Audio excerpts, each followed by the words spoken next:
महत्त्वपूर्ण बातमी आहे। अकोला जिल्ह्यामध्ये रेल्वे विकासाच्या नावाखाली शेतकऱ्यांचं मोठं नुकसान झालेलं आहे। अकोला खंडवा रेल्वे मार्गासाठी केलेल्या भरावामुळे तेवारा तालुक्यातली हजारो एकर शेती ही जलमय झाली आहे। पाण्याचा निचरा होण्याची योग्य व्यवस्था न केल्यानं तिकडची पिकं ही 3 ते 5 फूट पाण्याखाली गेली आहे। रेल्वे प्रशासनाविरुद्ध वारंवार तक्रारी करून सुद्धा दुर्लक्ष झाल्यानं हतबल झालेल्या शेतकऱ्यांनी आता तात्काळ आर्थिक मदतीची मागणी केली आहे।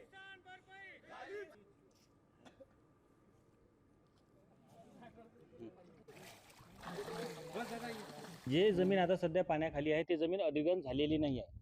आमची हजारो एकर जमीन हे आज या विकास प्रकल्पाच्या नावाखाली आमची जमीन पाण्याखाली आली आणि यामुळे आमचं शेतकऱ्यांचं प्रचंड नुकसान झालं। जसं आम्ही जे आपलं अकोला खंडवा रेल्वेचे जे ठेकेदार आहेत त्यांना वारंवार पत्र दिले, त्यांचं काम होतं बा इथून पाहणी करणं, पण त्यांनी केली नाही। तर आमची प्रशासनाला एवढीच मागणी आहे, जर ते ऐकत नसतील तर त्यांच्यावर त्वरित गुन्हे दाखल करा आणि शेतकऱ्याला नाही मिळून द्या। आम्ही पेरणी केली पण या पाण्यामुळे सगळं पीक उद्ध्वस्त झालं आहे। हे जे आमची पडीत राहिलेली आहे पेरण्याचा खर्च आणि याचा पूर्ण मोबदला आम्हाला मिळाला पाहिजे, हीच आमची मागणी आहे। यांनी हा रस्ता बंद केल्यामुळे हा पाणी अडलेला आहे।